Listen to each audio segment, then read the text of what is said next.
On the night of my parents' anniversary, I sat at a table filled with relatives who barely noticed my presence. The moment that should have been about celebrating 35 years of marriage turned into a stage for humiliation.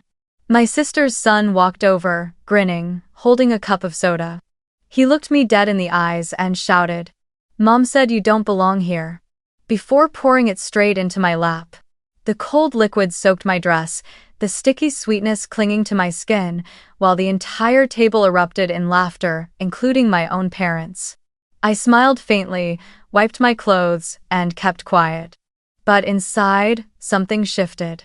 That same night, I logged into my account and took my name off their loan. By morning, her shiny SUV was gone. And at 8 a.m., someone knocked on my door. And when I opened it, everything changed. Have you ever been treated like an outsider within your own family? Where are you watching from, and what time is it where you are? Please share your story in the comments so I know I am not alone. Hi, my name is Emily Carter, 33 years old, living alone in a small apartment in Portland, Oregon. My life revolves around the coffee and bakery shop I have built for nearly 8 years. It is more than just a job, it is my source of comfort, a space I designed with my own hands, from the smell of freshly baked bread to the way the little flower pots are placed on each table. The shop is proof of my independence, a part of my life that no one in my family has ever cared about or praised.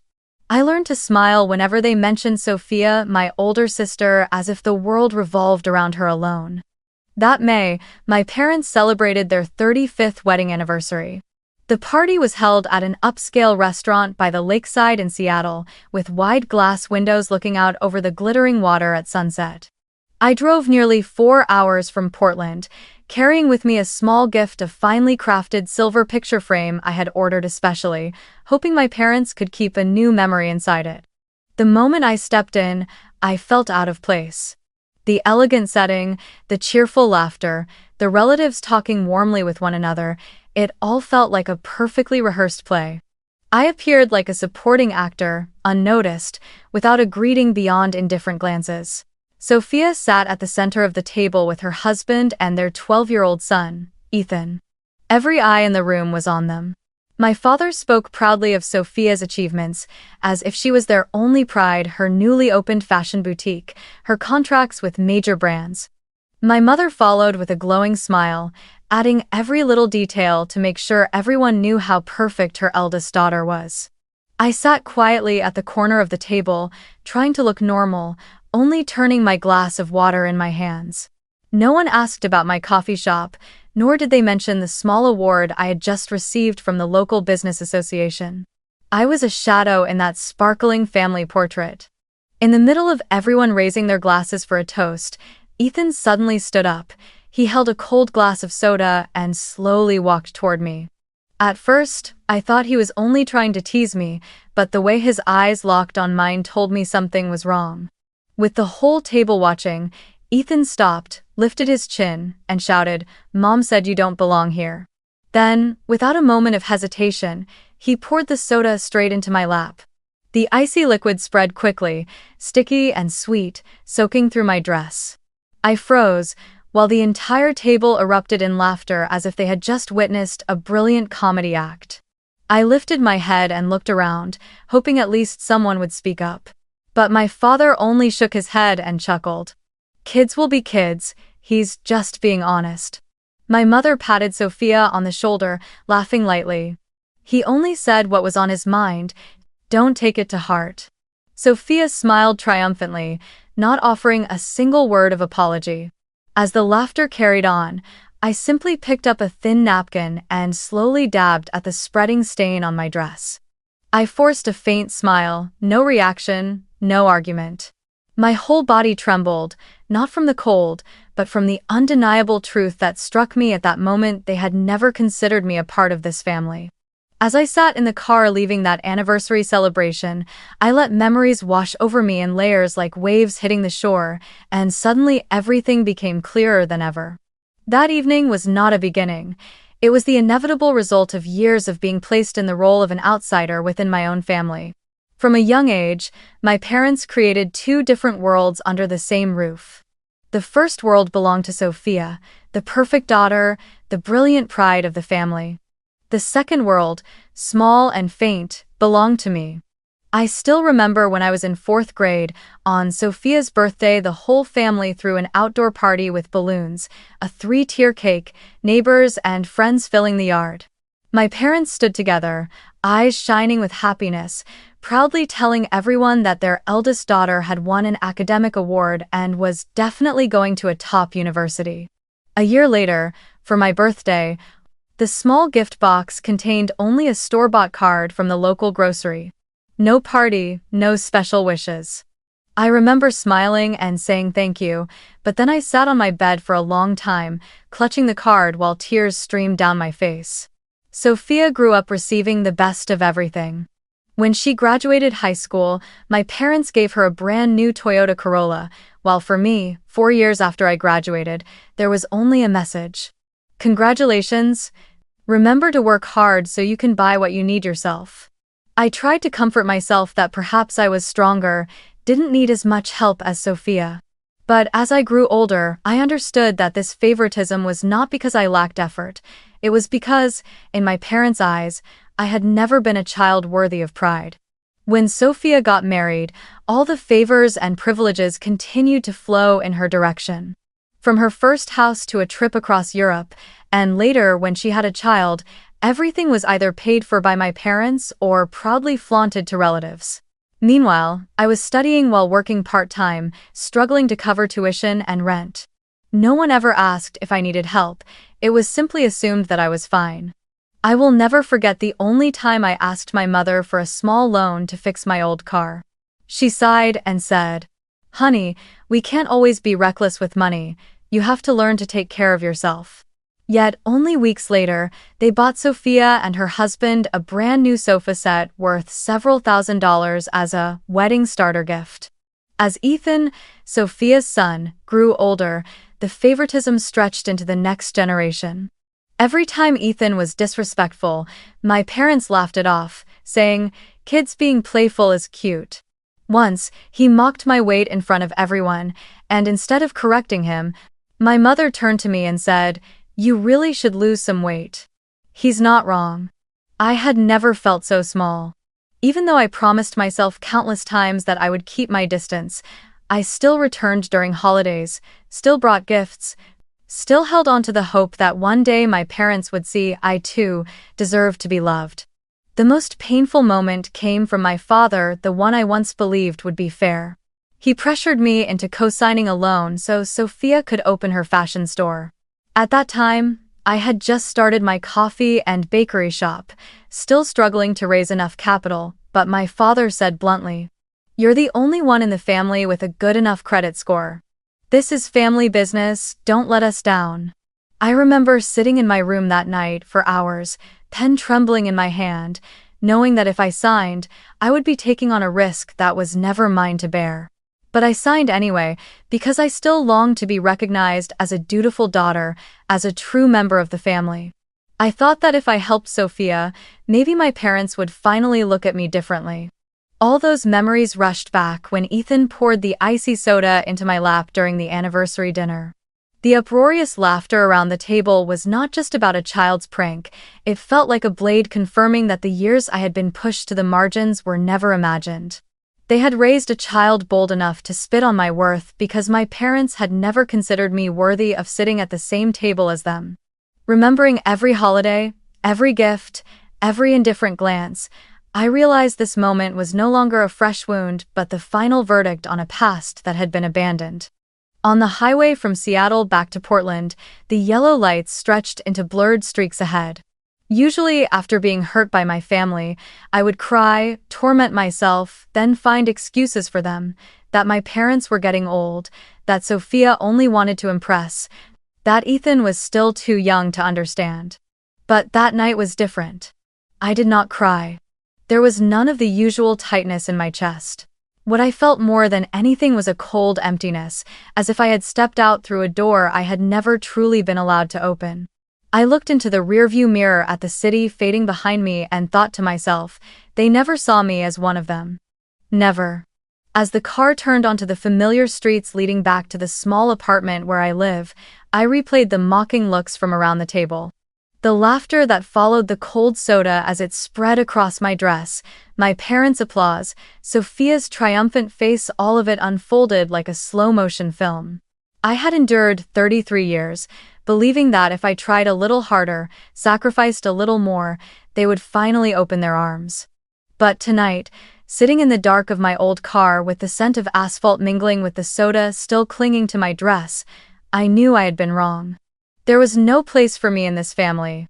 And the cruelest thing was not my silence, but that they had never wanted me to speak. When I stepped into the small apartment, I did not turn on the light right away. I sank into the worn sofa and listened to my heart pounding. The place was cramped but quiet, the smell of pastries lingering from that morning's batch. I rested my head on the armrest, closed my eyes, and for the first time felt a faint glimmer of light in the stillness. I did not have to keep carrying their burdens anymore. I did not need to live to prove myself to people who had never acknowledged me. Opening my laptop, the dim blue screen seemed like the start of something else. I logged into my bank account, scrolled through the cold numbers, and stopped at the loan information. The line, "Co-signer, Emily Carter," tightened in my chest. It was the invisible chain that had tied me to Sophia and my parents for the past 2 years. I remembered the day I signed the papers, my father placing his hand on my shoulder and saying, "You're doing this for the family. One day, you'll understand." But today I understood. I understood that it had all been a way for them to exploit my devotion to feed Sophia's privilege. My fingers trembled as I hovered the cursor over the withdraw authorization button. I hesitated for a few seconds, as if a last trace of guilt still lingered. Then I took a deep breath and clicked. The screen blinked, and a message appeared. "Your request has been processed." In that moment, it felt as if someone had just loosened a rope around my chest. I sank back into the chair and let out a quiet laugh, not a laugh of joy but of utter relief. I had cut it off. I no longer carried their burdens. I did not sleep right away that night. I sat by the small window, watching the streetlights spill into the silent darkness of the room.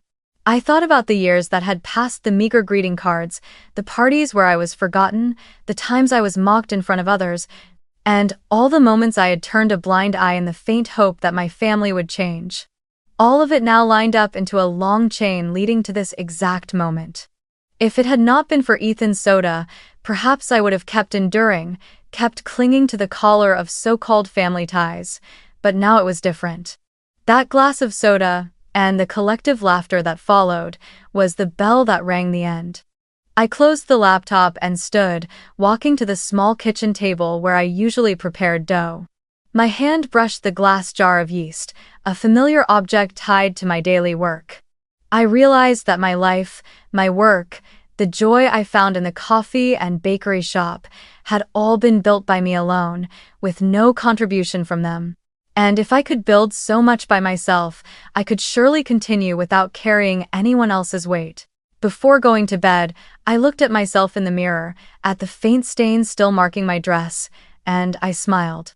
It was a calm smile, not because I was pleased to imagine Sophia in trouble, but because I knew I had chosen the right path. For the first time in years, I felt free, a simple yet powerful kind of freedom. The freedom to refuse being the one who carried the weight for those who had never valued me.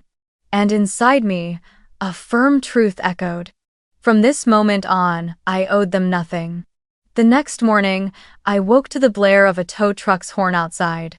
Fresh sunlight filtered through the curtains, and the mist of early dawn still lingered along the sidewalk. I stepped onto the small balcony of my apartment, a cup of hot coffee in hand. Just across the street, in front of Sophia's polished home, a bright yellow tow truck was slowly backing up. Neighbors had gathered in small clusters, whispering and pointing. Hooked tightly to the back, Sophia's luxury SUV, barely a year old, was lifted inch by inch. The scene was not loud, yet the silence laced with murmurs made it feel like a public declaration. The lavish image Sophia once flaunted had been stripped bare. I stood there, making no effort to hide, calmly sipping my coffee. For the first time, I felt no nervousness about the consequences. The car was hauled away, leaving behind an empty driveway and the uneasy stares of the neighbors. I knew the news would spread quickly through the neighborhood, the same people who used to gossip about the dresses Sophia wore, the European trips she boasted about on social media. And now, they would be talking about the SUV towed away in broad daylight. At 8 o'clock sharp, a frantic pounding on the door announced itself so urgently that before I could set my coffee down, I already knew who it would be. I opened the door, and just as I expected, Sophia stood there. Her face was pale, her blonde hair a tangled mess as if she had rushed over. In her hands she clutched a crumpled stack of loan documents, the pages wrinkled and creased as though she had balled them up in anger. Seeing me, she offered no greeting, no explanation. She immediately screamed, "You are destroying the family, all because of a child's prank." Her voice echoed down the hallway and caused a few neighbors to peek from behind their doors. I remained standing in the doorway, one hand on the frame, the other folded across my chest. I looked straight into her panicked eyes without saying a word. My silence felt like a thick wall, which only made her more unhinged. Sophia thrust the papers toward me, flipping through numbers and bank statements as if the ink could rewrite reality. "Do you understand?" she cried. "The shop rent, Ethan's tuition, the credit cards, it all depends on you. How could you withdraw your name from the loan? Do you think you can live separately? This is family." I did not move. I felt her fury and the desperation in her voice, yet strangely, I felt no guilt. Instead, a calm settled over me, as if after years of being placed beneath others my balance had finally shifted. Sophia kept speaking, her voice breaking. "Mom and Dad will never forgive you. They will see you as a traitor. Are you happy to watch us lose everything?" In that moment, I suddenly realized something I had never seen so clearly before. My strength had never come from making them happy, but from my right to choose.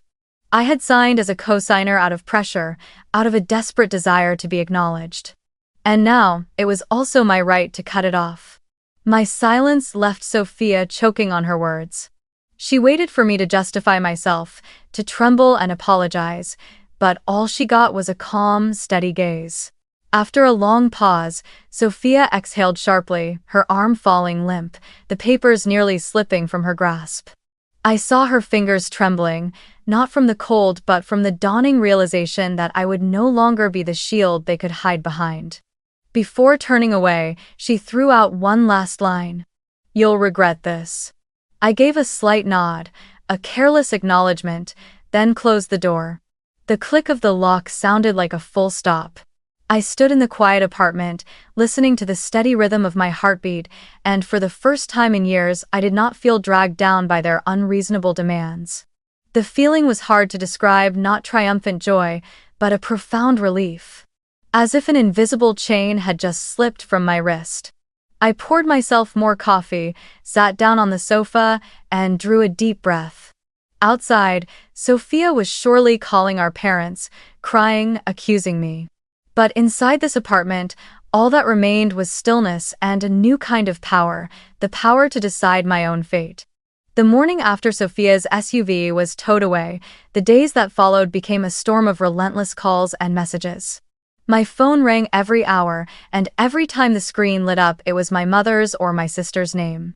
At first their voices tried to sound gentle, as if a small concession from me could return everything to normal.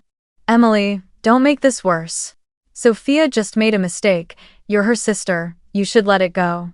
My mother's tone was the same one she had always used to excuse my sister's faults. But right after the pleading came the subtle threat. "If you don't undo this, your father and I will consider you no longer part of this family." Sophia was different. The messages she sent to my phone came in a relentless stream, like bullets. At one moment she begged, "Emily, I spoke without thinking, please help me just this once. Ethan still needs to go to school, I can't manage alone." But only minutes later, her tone would flip. "I don't believe you dare do this to your own family. Do you really think you can live in peace? Don't forget who gave you this name." I read each line as it appeared, never replying, only saving them as if I were archiving proof of an old habit, their way of forcing me into submission through guilt.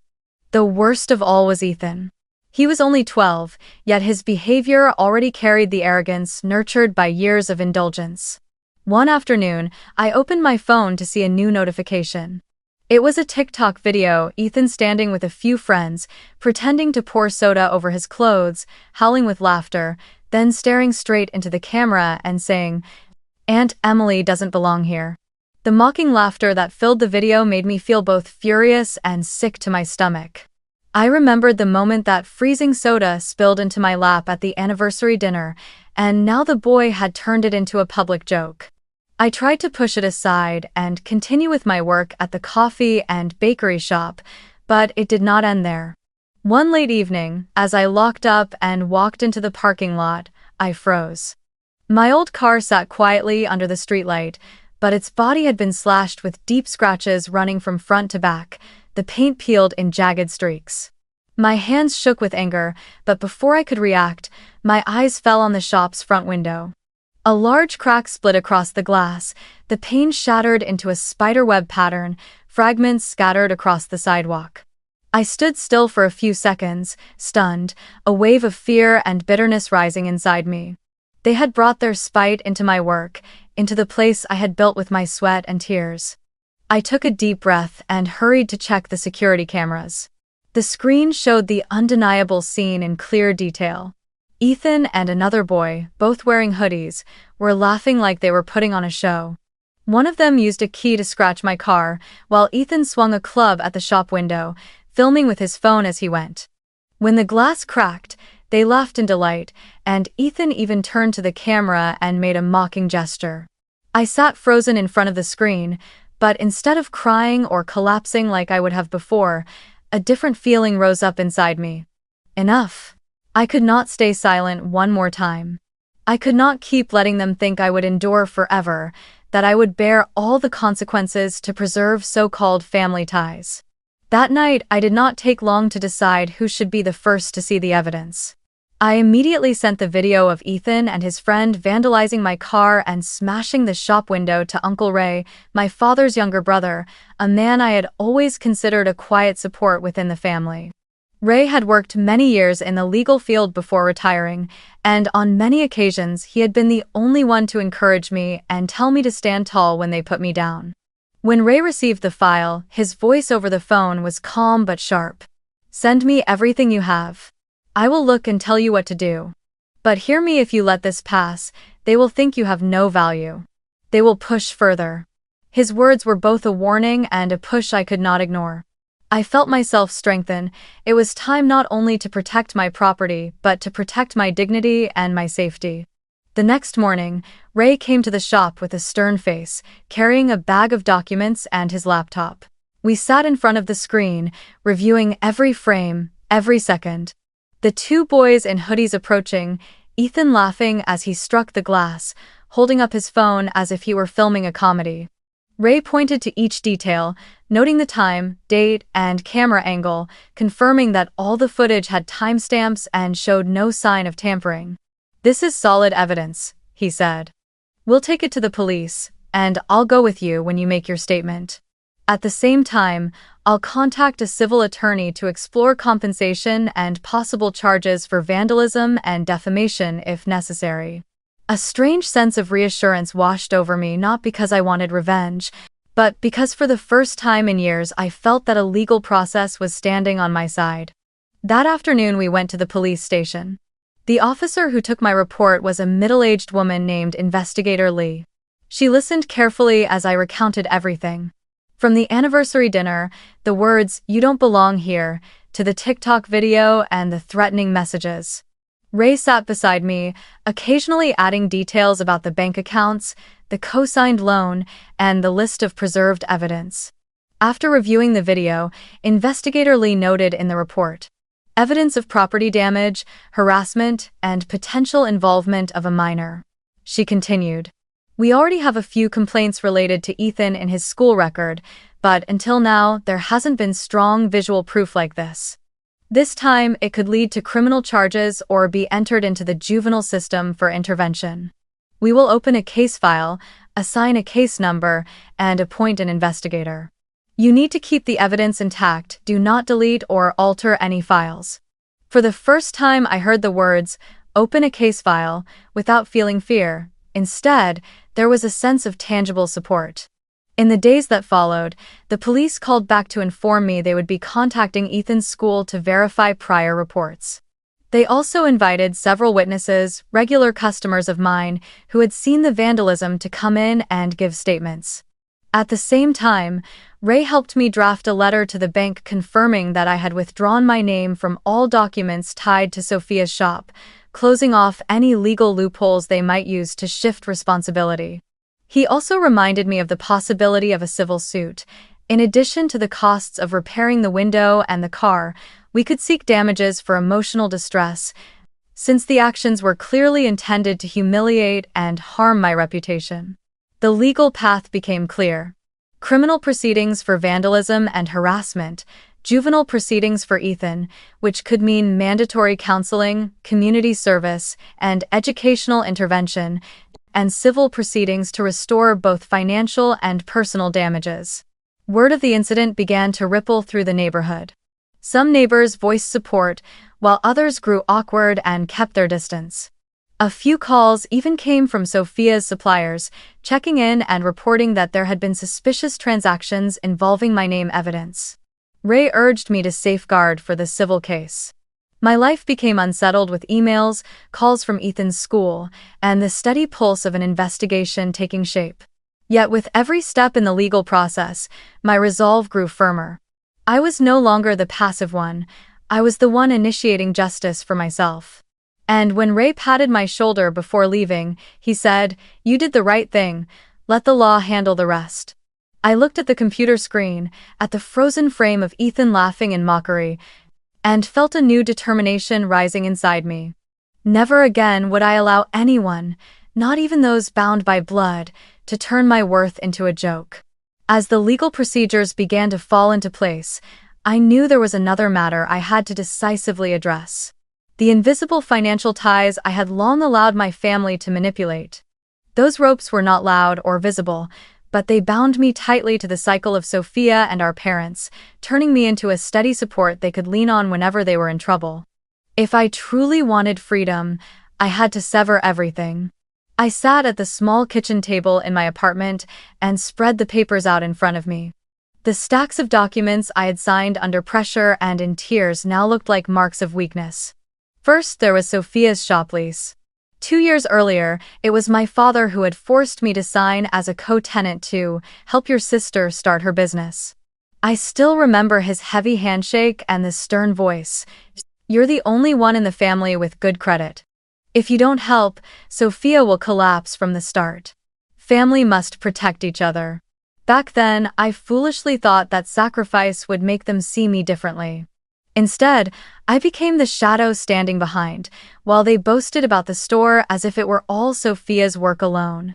I opened my laptop, logged into my bank account and the landlord's portal, and sent an official notice withdrawing my name from the lease, attaching a copy of the release that Ray's lawyer had prepared.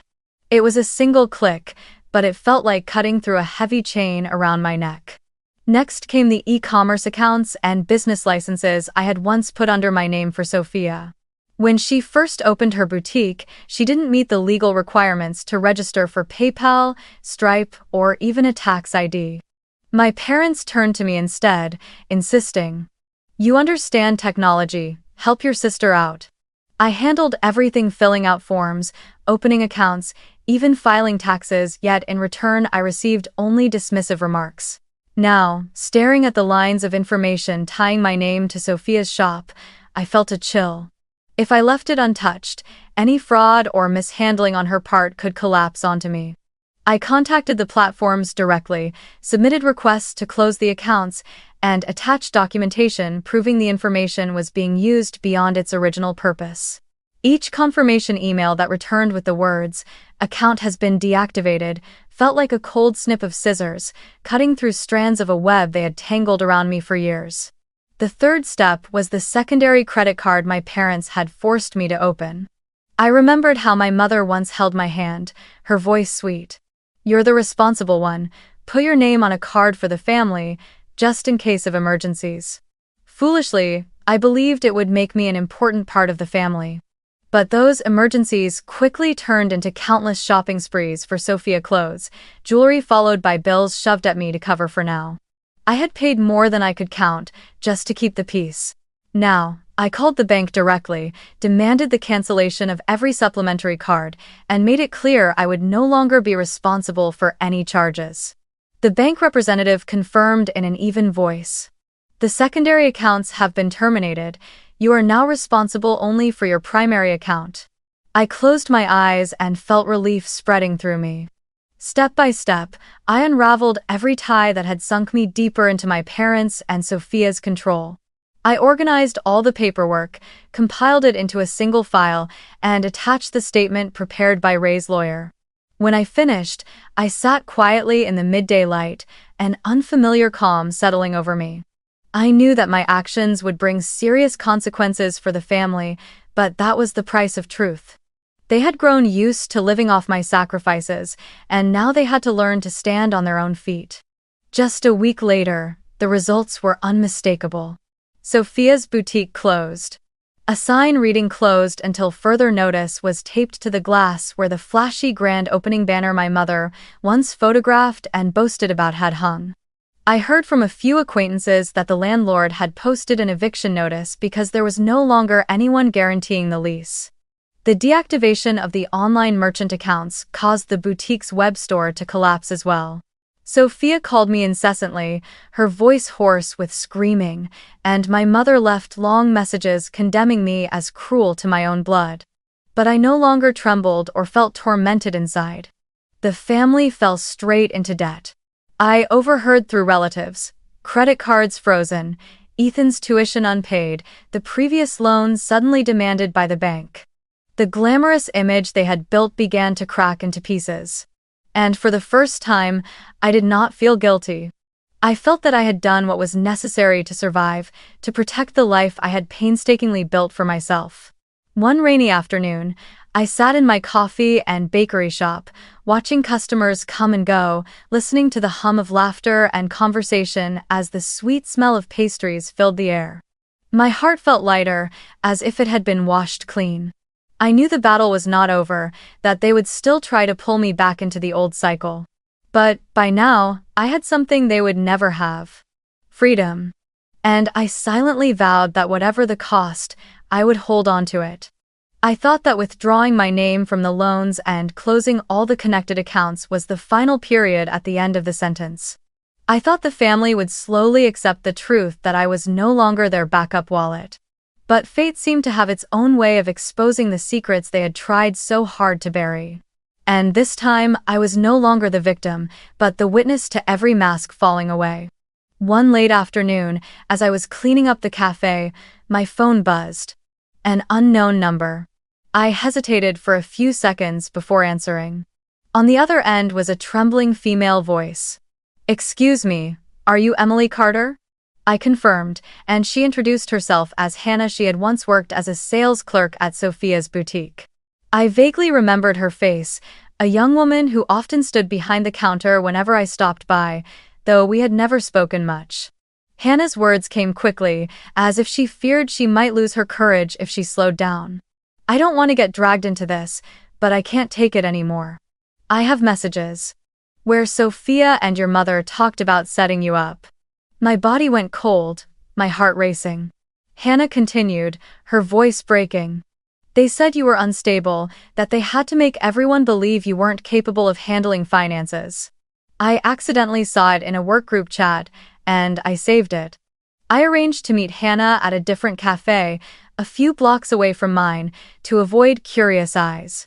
She arrived looking anxious, clutching her phone tightly. On the screen, she showed me screenshots of messages. Sophia had written to my mother, "We need to prove Emily has problems. If she loses credibility, the bank won't trust her word." My mother replied, "Yes, I'll subtly tell the relatives that she still hasn't gotten over the old trauma. Everyone will believe it." Reading those words sent a stabbing pain through me and a chill down my spine.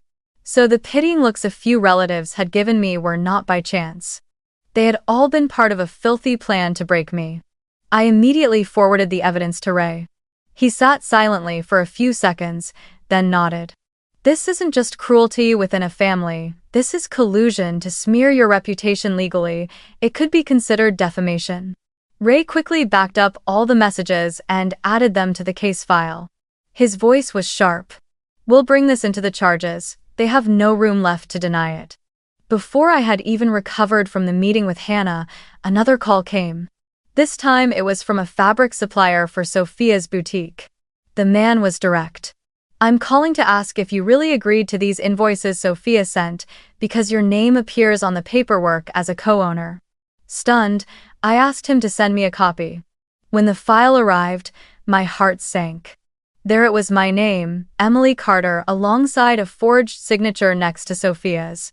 They had used my name to place orders, exploiting my credit to secure favorable terms with the supplier. I forwarded the document straight to Ray. His brow furrowed, anger clear on his face. "This is fraud and impersonation. They've broken the law beyond any doubt." The news spread faster than I expected. In the small community where I lived, whispers began to circulate. From Sophia's boutique shutting down, to the bank repossessing her car, to murmurs that the Carter family was not as perfect as the image they had polished for years.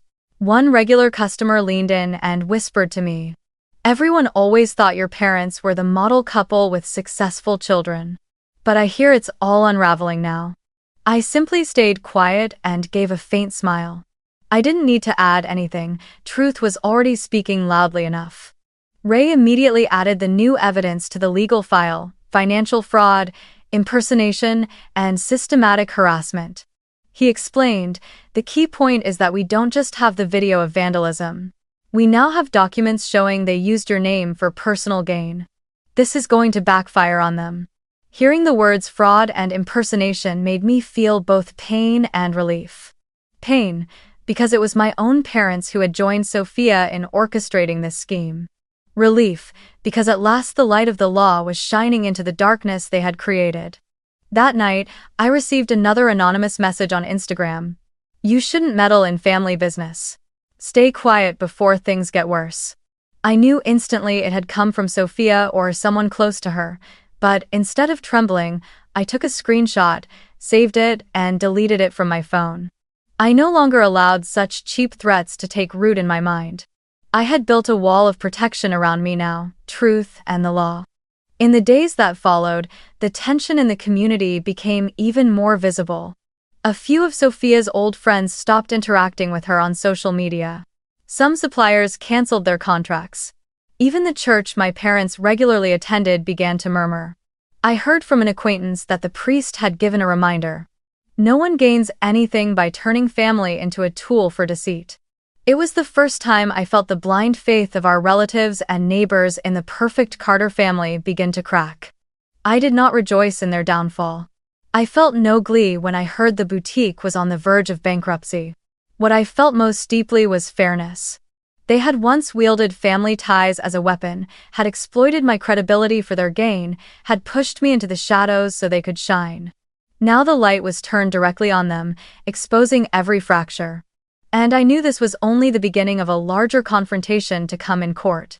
The court date arrived sooner than I expected.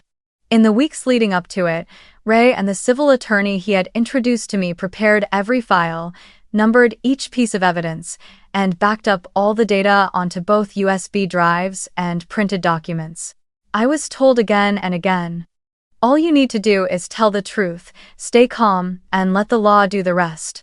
Still, as I approached the King County Courthouse in downtown Seattle, my heart pounded and my hands were cold.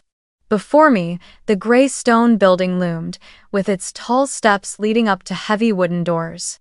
I took a deep breath and stepped inside, knowing this was not just a hearing but a turning point that would shape the rest of my life. Inside the courtroom, the air was thick. I sat on the plaintiff's side with my attorney, Ray seated right behind me like a solid wall of support. Across from us, Sophia and her husband sat stiffly, faces hard and tense. What cut me, though it came as no surprise, was the presence of my parents.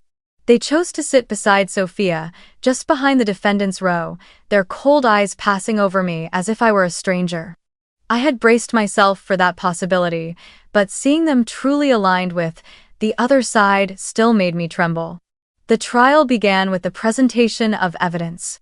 My attorney first showed the security camera footage of Ethan and his friend vandalizing my car and smashing the shop window. On the large screen in the courtroom, every detail was clear: the club striking the glass, the bursts of laughter, and Ethan's face visible beneath the hood.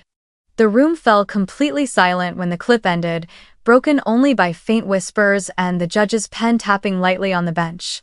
Then came the forged invoices with my name and signature, provided by the supplier.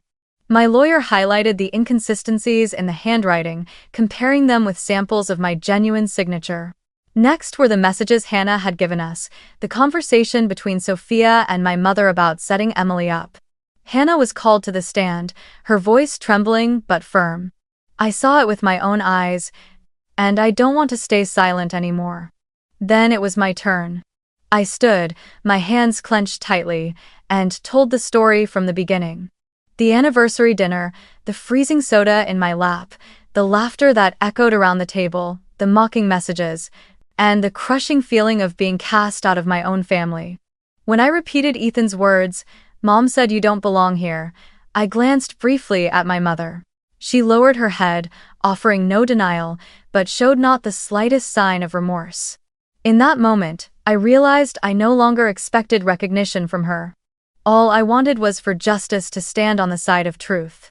The defense attorney tried to argue that this was merely a family dispute blown out of proportion, that Ethan's actions were nothing more than childish mischief, and that Sophia had only asked for help financially rather than coercing me. They even claimed I had misinterpreted the situation when I believed I was being set up. But when the judge ordered the video of the vandalism to be replayed and the messages displayed again, the defense's words quickly fell apart. The lines, "We need to prove Emily is unstable," lit up on the screen, undeniable to everyone present in the courtroom. After several hours, the judge, a stern-faced middle-aged woman, delivered her conclusion. She looked directly at Sophia and my parents, her voice sharp and precise. "This is not a private family matter that can be solved with a dinner or an apology. This is unlawful conduct, property damage, financial fraud, and impersonation. The court will rule on evidence, not excuses." As I heard the verdict, my whole body felt like it had finally released its tension.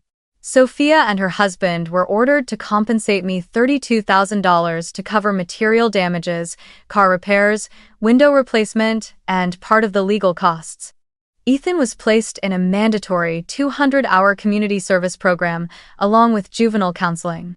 Most strikingly, the judge emphasized, "This family must recognize that covering up and indulging such behavior only harms children, teaching them to disregard the law." My parents were not convicted directly, but their reputation fell to the lowest point. When the ruling was read aloud, several people present, including distant relatives and acquaintances, looked at them with eyes full of disappointment and contempt. I did not cheer in victory. I simply sat there, listening to each word of the verdict, and felt a deep sense of relief. For years, I had been treated like a shadow, used as a financial tool, mocked even at my parents' anniversary dinner. And now, the truth had been spoken, justice had been laid out, and no one could deny it. When the trial ended, I gathered my papers and walked out. I did not look at Sophia, nor at my parents. My footsteps echoed on the cold tile floor, but inside, I heard something else. The sound of release. Outside the courthouse, the Seattle wind blew strong, scattering yellow leaves through the air. Ray walked beside me, his hand resting lightly on my shoulder. "You did it," he said. "And from now on, you don't have to carry anyone else's burdens." I lifted my head, breathing in the sharp scent of sea air mingled in the breeze. In front of me, there was no longer the shadow of the Carter family, but a new path, one I could walk on my own feet. After the trial, I thought things would settle.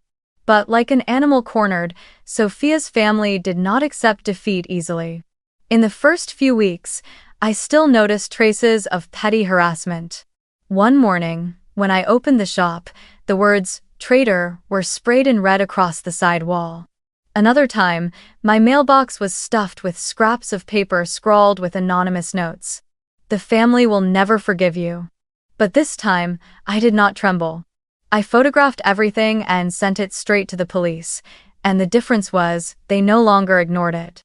Because after the verdict, the legal file was on record, and each new report I filed was handled swiftly. One familiar officer even told me, "Don't worry, we won't let this escalate any further." The difference was not only in the protection of the law, but within myself. I no longer saw those acts of harassment as a measure of my worth. Now they were nothing more than noise outside the glass, no longer able to pierce through. I poured my focus into the coffee and bakery shop, which had suddenly become livelier than ever. Customers came not only for pastries but because my story had spread throughout the community. A local newspaper published an article titled, "The Woman Who Stood Up Against Toxic Favoritism." It told of how I built the shop on my own, how I dared to resist injustice within my family, and how I chose to protect myself. I read that article one quiet evening, feeling both moved and at peace. For the first time, my voice wasn't drowned out by the mocking laughter of relatives, it rang out as proof of resilience. The shop grew busier, sales doubling within just a few months. Fruit tarts, buttery croissants, and dark roast coffee were nearly gone before afternoon.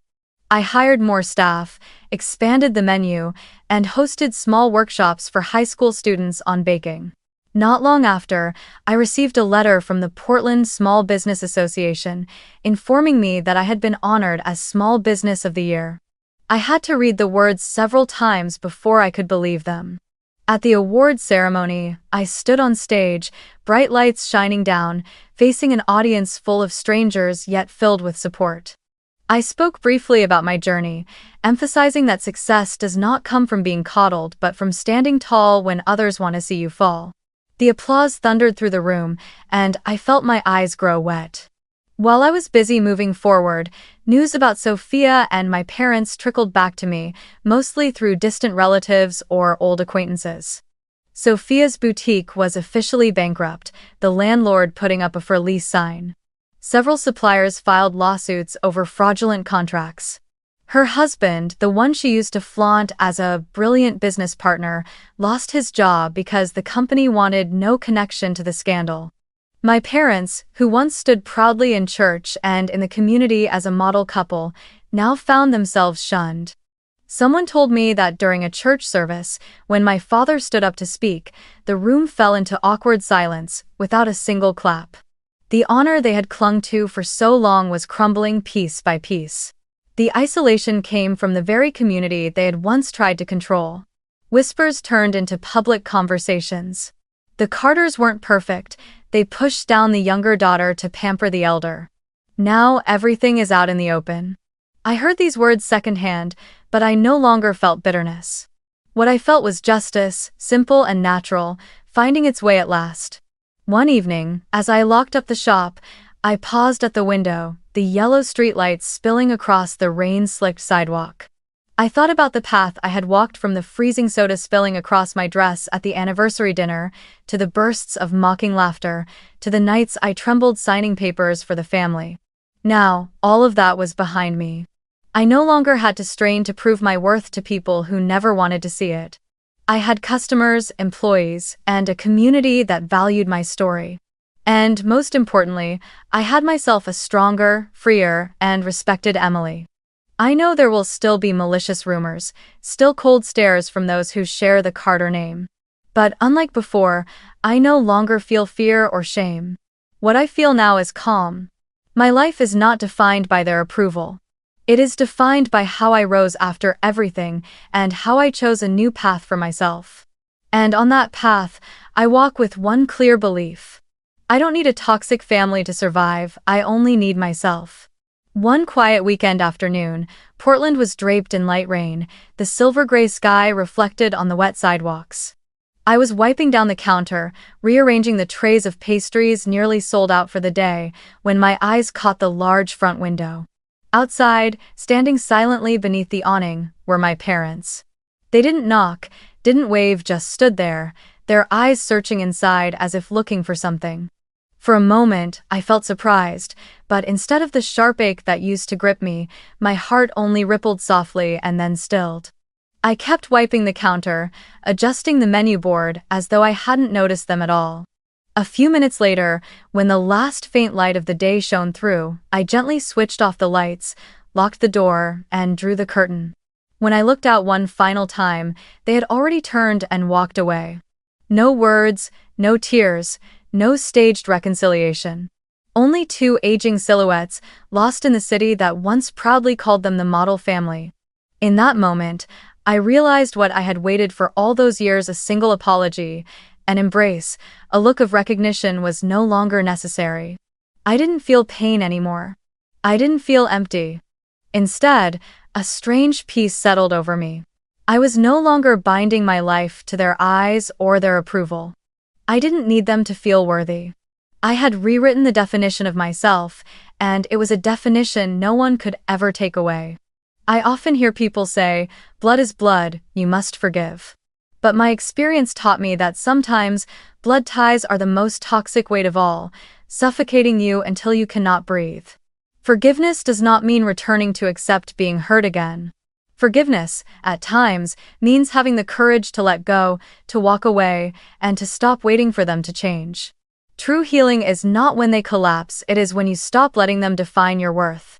Only then can you live fully. Looking back, I see my journey not as a series of acts of revenge or punishment, but as a process of liberation. I learned how to set boundaries, how to protect what is mine, and how to build a new family from those who truly value me.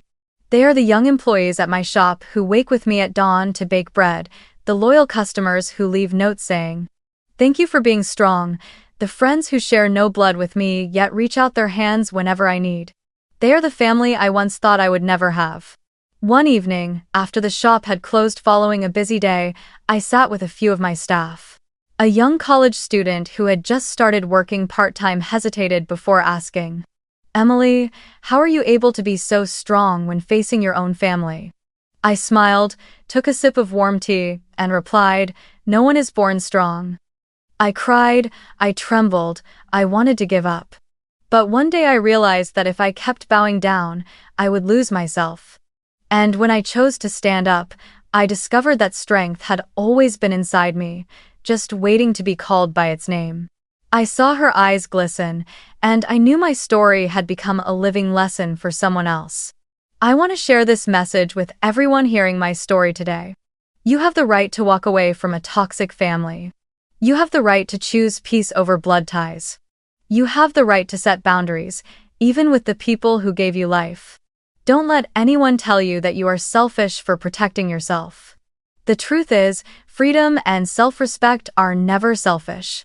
They are the foundation for building a healthy life, nurturing real love, and opening yourself to better relationships. In the end, I learned that in this journey, victory was not seeing them fall, but no longer falling because of them. Victory was not the settlement money or the court's ruling, but the mornings I opened my shop, greeted customers with a smile, and carried no fear inside me. Victory was not when they lost everything, but when I found myself. Now, every day I live within a family I chose for myself, a family built on respect, on unconditional love, and on people who don't need blood ties to see one another with fairness. I have built a new life with my own hands, a life where I am heard, where I am valued, and where I am free to be myself.